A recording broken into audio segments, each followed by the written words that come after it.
Today, we're diving into one of the most intense and honestly foundational texts in the entire Torah, Acharei Kedoshim. It's a section that really makes us grapple with these huge questions of purity, atonement, and what it even means to build a holy society.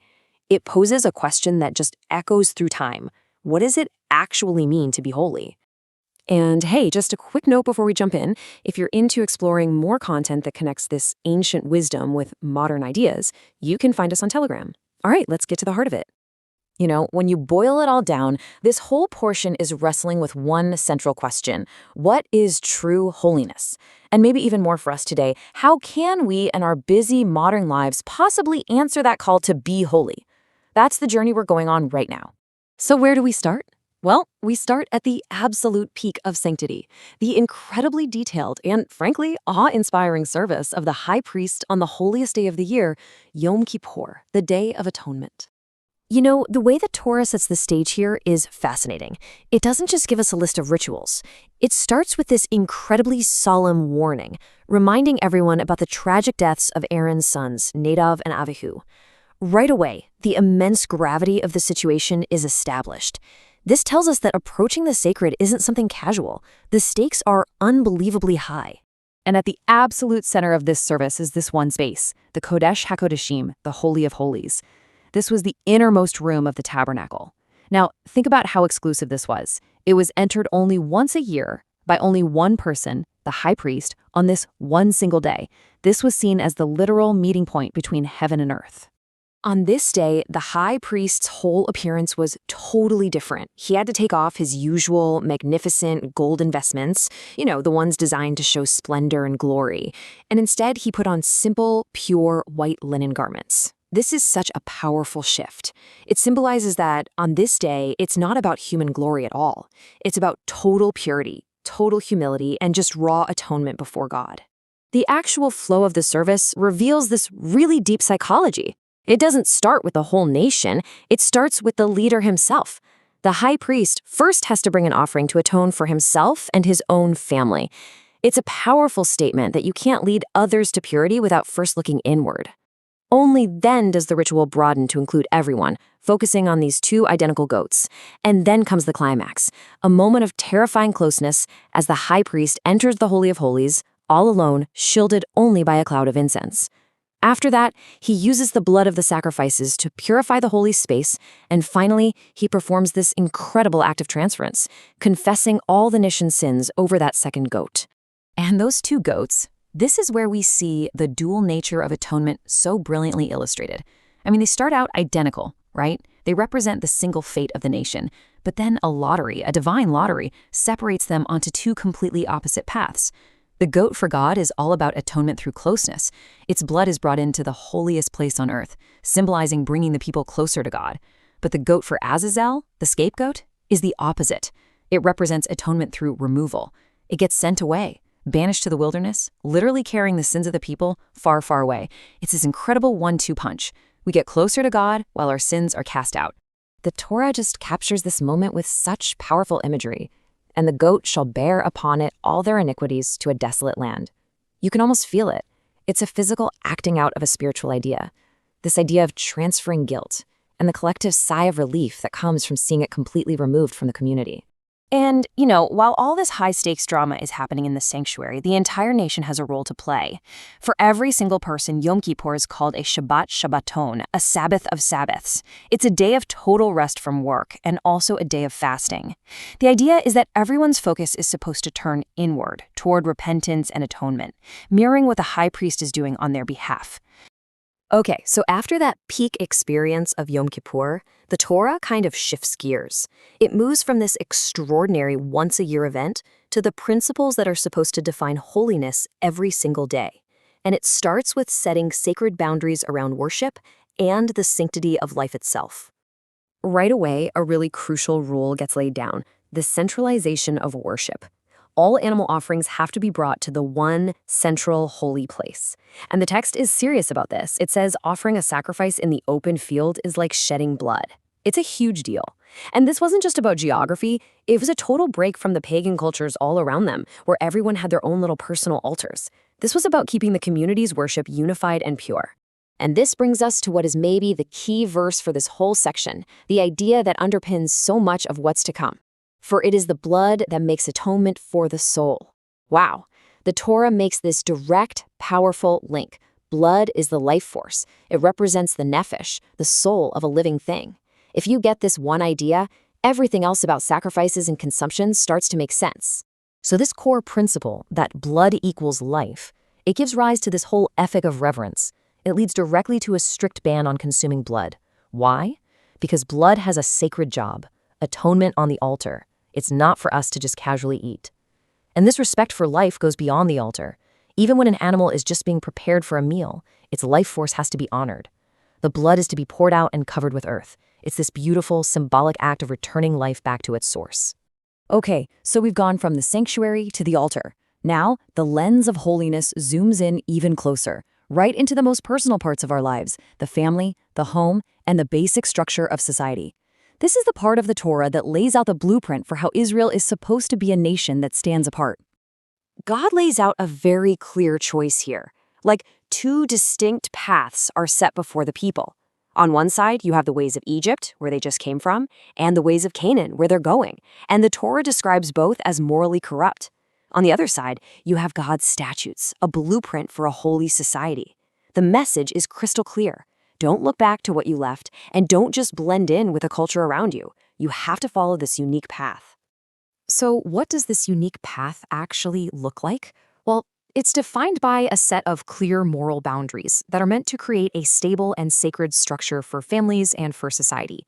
The Torah strictly forbids things like incestuous relationships, adultery, and other forms of sexual immorality, and it also includes the idolatrous practices that were common back then, like the horrific ritual of sacrificing children to the idol Molech. These laws were designed to build a society that was radically different from its neighbors, one built on dignity, stability, and a very clear sense of what is sacred. Now, listen to the language the Torah uses to describe what happens if you ignore these boundaries. It's incredibly visceral. It says that the people who lived in the land of Israel before defiled it with their behavior, and the land vomited out its inhabitants. I mean, what an incredible idea.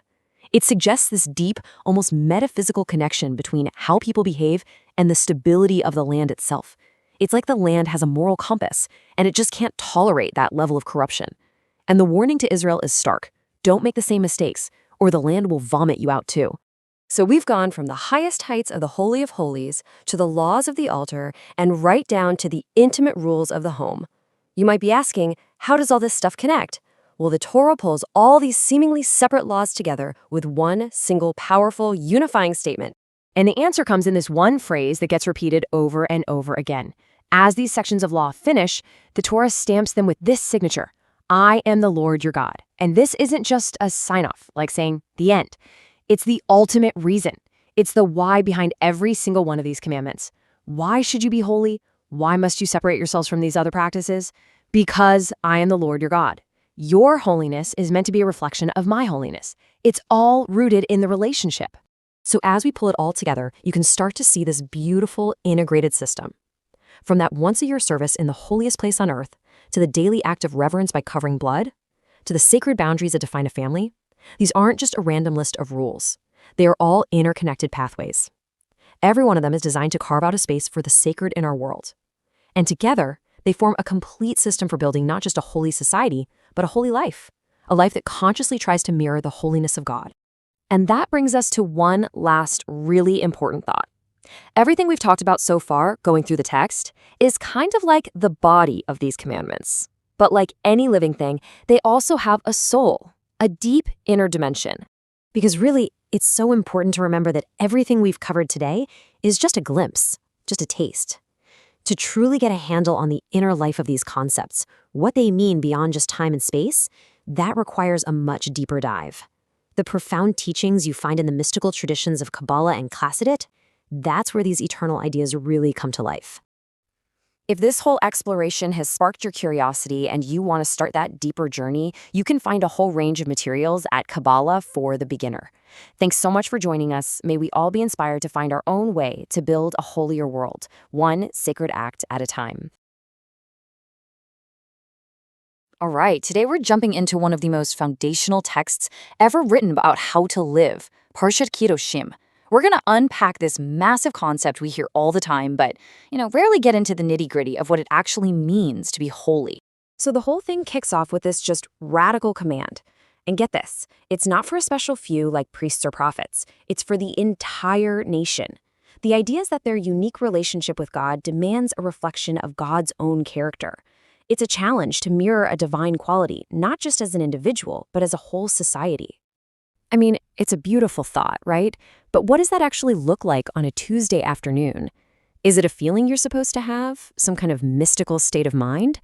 Well, the text answer is surprisingly practical and down to earth.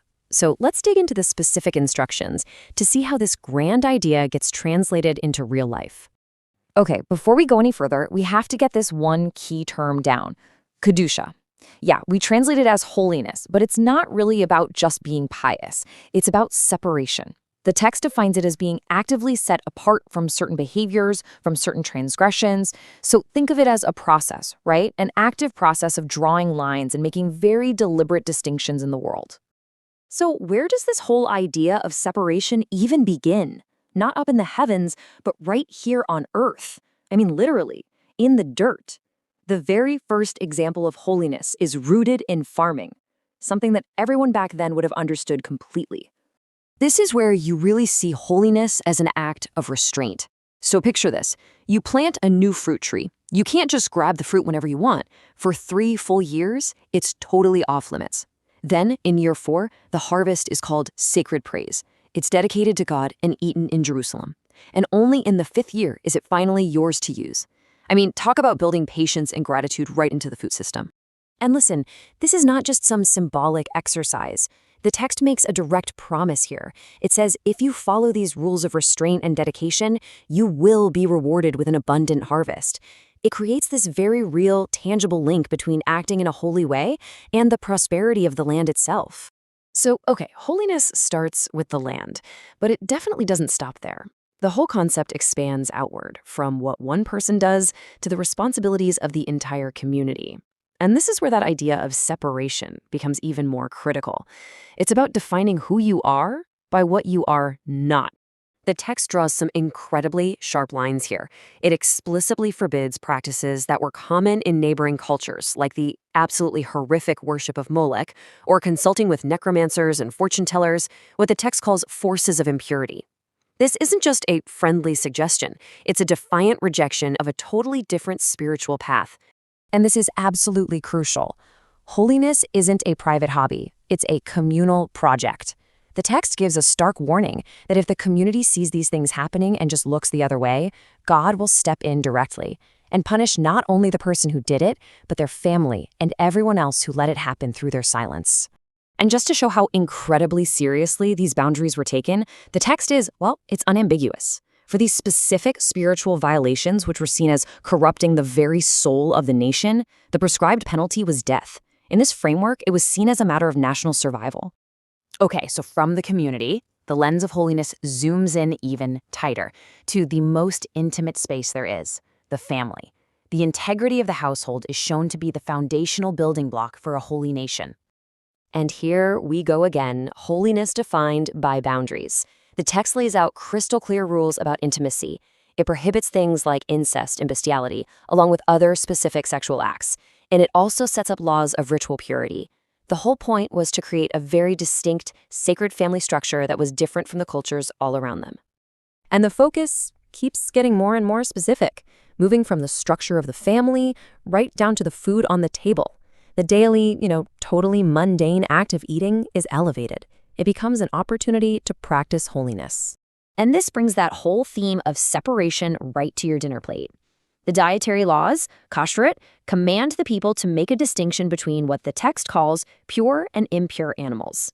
And according to the source, this daily act of choosing what to eat and what to avoid is one of the main ways Israel is supposed to become unique, to become distinct from every other nation. So, we've seen holiness in farming, in the community, in the family, even in our food. But you have to ask yourself, why? What's the ultimate point of all these incredibly demanding rules? Well, this final section connects all those dots to the nation's destiny. This table really just lays out the core logic of the entire parasha. Each sphere of life has a holy action tied to it, and each action is directly linked to the nation's fate. So you reject idolatry in order to inherit the land. You uphold family purity to remain in the land. You keep kosher to be a nation set apart.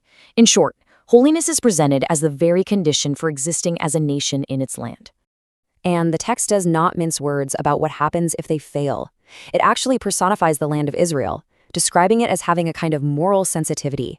And if the people adopt the practices of the nations who were there before them, the text warns that the land itself will vomit you out. It's such a powerful, visceral image of what happens when you're just not compatible. And all of this leaves us with a pretty profound question for today. This entire system of holiness, in agriculture, community, family, it's all presented as the key to possessing a very specific piece of land. So what does holiness mean when that physical connection to the land changes? What does it mean for a people that's now scattered across the globe? How do these ancient ideas of separation and sanctity translate into our modern world? Now that's a question we're thinking about. If you're into these kinds of deep dives, exploring things like AI, spiritual messages, and Hasidic wisdom, you should definitely check out the Telegram channel on your screen. It's a great resource. Okay, so glad you're here. Let's get into it. Hey everyone, and welcome. Today we're jumping into what is seriously considered the very heart of the Torah, Parahat Kedoshim. Now this portion is just packed with laws, but what's amazing is that they all orbit around one single massive idea: holiness. But what does that even mean? How do you live holiness today? Well, that's what we're going to explore together. All right, let's get right to the source. The whole thing kicks off with this just monumental command. And it's not whispered to one person, it's declared to the entire nation of Israel: be holy. Simple, right? But the reason it gives is the real game changer. For I, the Lord your God, am holy. So right away, we're being asked to imitate God, to model our lives on the ultimate source of holiness itself. And that immediately raises the big question for our entire explainer today. How on earth can we, as physical people, imitate something infinite? What does a life of holiness actually look like? So what does the Torah mean by this? Well, it's not about, floating a few inches off the ground in some kind of mystical trance. It's actually way more practical than that. The classic commentators point out that the Hebrew word for holy, kadosh, really means to be separate, to be distinct. So this is a call to separate ourselves from all the negative stuff, from behaviors that drag us down. Why? So we can mirror God's own sanctity. It's something you do, an active choice, not just a state you're in. Let's dig into this idea of kedusha, or holiness, a little more. In the Torah's view, holiness isn't some fuzzy spiritual feeling. It's a path you walk, paved with choices. It's about saying no to certain things, especially the kind of moral chaos that was everywhere back then, and frankly is still tempting today. But it's not just about saying no. You separate from the negative so you can dedicate yourself to something higher. It's about choosing to be set apart, not because you're better, but because you have a unique and elevated purpose. And what I find so amazing is that the Torah doesn't just leave holiness as this lofty spiritual idea. Nope, it immediately brings it right down to earth, literally. The very first examples of how to be holy are about agriculture and social laws. This tells you right from the start that holiness is meant to be lived right here, in our messy, everyday lives, not just thought about in our heads. And here is a perfect, tangible example. Okay, imagine you plant a brand new fruit tree. The second you see fruit, you want to eat it, right? Of course. But the Torah says, hold on. For the first 3 years, that fruit is called orla. It's off limits. You can't have it. This teaches patience, self-control, and just acknowledging where it came from. Then, year 4 comes, and the fruit gets this special status, Kodesh Halulim, holy praises. It's brought to Jerusalem and eaten with joy and gratitude. Only after that whole 4-year process does the fruit become regular, everyday food. It's like a built-in lesson that sanctifies time itself, teaching us that true enjoyment comes after we first recognize the real source of the blessing. And get this isn't just about character development. The Torah draws a direct line from this act of holiness to a physical reward. It basically says, when you do this, when you practice this restraint and dedication, I will increase your produce for you. This is huge. It's teaching that holiness isn't about giving up on worldly success. Actually, it's the very thing that elevates our physical world and makes it more abundant. It's supposed to have a real positive impact on your life. Okay, so we've covered holiness in the land. Now the Torah pivots to an area that's even more crucial, our spiritual lives. If holiness with trees required patience, spiritual holiness demands something way more intense, a complete and total rejection of paganism and any impure spiritual paths. This is where we have to draw a very clear line in the sand. Now, the Torah specifically calls out the worship of Molech. And to get how serious this is, you have to understand this wasn't just bowing to a different statue. This was an actively evil practice that involved sacrificing children to fire. It was the absolute polar opposite of everything the Torah stands for. It was cruelty over compassion, death over life. To even get near this stuff was to fundamentally defile the name of God. And right alongside Molech, the Torah forbids going to people who practice Av and Yadani. Think of these as different kinds of sorcery, like trying to talk to the dead or channeling spirits to get information. So why is this so bad? Because it's a spiritual betrayal. It's looking for a shortcut, a cheat code to get knowledge and power. It's an attempt to bypass the real, challenging, faith-filled relationship with God and instead tap into dark, unreliable, and impure forces. This chart just lays out the choice so clearly. The Torah says, look, there are two roads you can go down to find answers. On one side, you have the path of holiness, connecting to God through prophecy, through the wisdom of the Torah, through your own direct prayer. On the other side, you've got the path of impurity, trying to get answers from necromancy, soothsaying, sorcery. And the Torah's message is crystal clear. You can't have a foot in both worlds. To be holy means you pick one path and you completely leave the other one behind. And the warning for choosing that wrong path? Wow, it's one of the most intense in the whole Torah. It's not just a minor penalty. The text uses this incredibly personal language that God himself will set his face against that person. The imagery is of a relationship being totally severed. And notice, it's not just the individual. The warning extends to their family and even to the whole community if they know about it and just look the other way. That introduces this idea of a shared spiritual responsibility.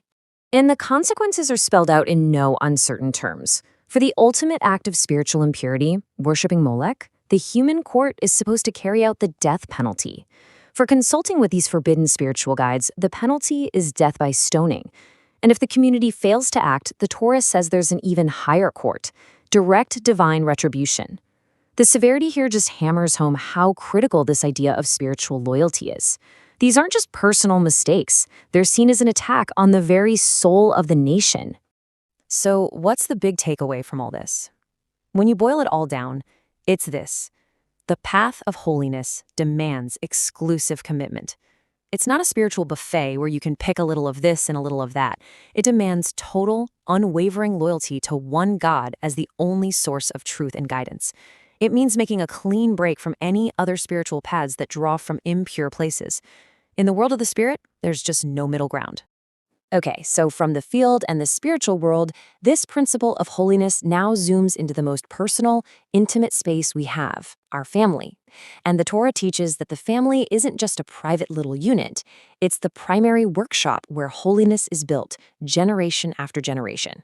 Parahat Kedoshim gets very specific here, laying out all these laws about forbidden relationships. And it's so important to see the goal behind them. This isn't just about limiting people, it's about building something. These laws create a framework of sanctity. They create clear, healthy boundaries that allow for dignity and respect, creating a stable, sacred container for our most powerful emotions. The family is the basic building block of a holy nation, and these laws are the blueprint. Now, you might be thinking, okay, these are personal rules, private morality, but the Torah makes this incredible link between what happens in the home and what happens to the entire nation. So we have to ask the question, what in the world is the connection between the purity of individual families and the destiny of an entire people? And the answer is just stunning. The Torah says explicitly that the reason the previous nations were kicked out of the land was because of their immoral practices. It says the land itself vomited them out. And then it warns the Israelites, don't do what they did or the land will vomit you out too. The message couldn't be clearer. The ability to even have and hold on to the promised land is directly tied to upholding this holiness within the family. The moral health of the nation, starting in the home, is the ticket to the dance.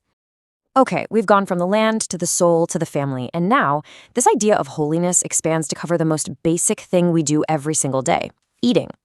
Through the laws of kashrut, keeping kosher, the Torah shows that no part of life is too mundane to be elevated. It turns a simple act of eating into a constant spiritual exercise. By telling us to distinguish between pure and impure foods, the Torah turns eating from just a biological need into a spiritual discipline. Suddenly, the choice of what's on your plate becomes a daily, physical reminder of your commitment to holiness. Keeping kosher is a constant practice of self-control and mindfulness.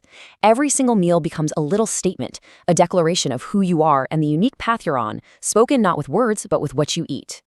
All right, so we've been on quite a journey. From the farm to our spiritual choices, to our family, all the way down to our dinner plate, we've seen how that one powerful command to be holy isn't a single point, but a ripple that touches every part of our lives. So let's take a step back and pull all these threads together to see the whole picture. And this really shows how it all fits together. Holiness isn't just one thing, it's like a series of expanding circles.